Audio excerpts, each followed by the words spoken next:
I am the Tofu Golem. Please enjoy the video. In this video, I will explain how to use Circle of Fortune. To begin, you must first join the Circle of Fortune faction. This is a crucial step that unlocks all its unique benefits. Once joined, you'll gain access to prophecies, which are special objectives offering enhanced item rewards.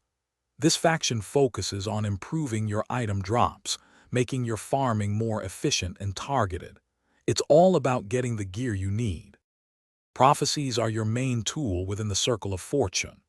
Each prophecy presents a unique objective, like defeating a certain enemy or finding a specific item, promising great rewards.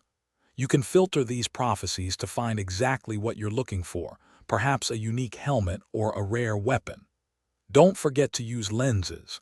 They are key to refining your prophecy outcomes, ensuring you get the best possible loot.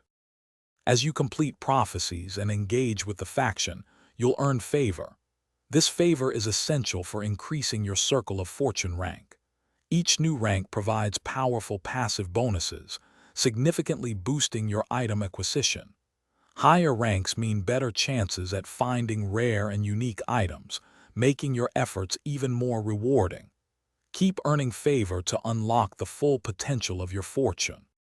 To truly maximize your Circle of Fortune experience, always prioritize prophecies that directly benefit your character's build. Strategically apply lenses to focus on the most valuable item types or rarities you desire. Remember, this system works wonderfully in conjunction with other farming strategies. Always keep an eye out for new prophecies and faction rank benefits to ensure you're always getting the most out of your efforts. Thanks for watching. Consider subscribing if we helped you today.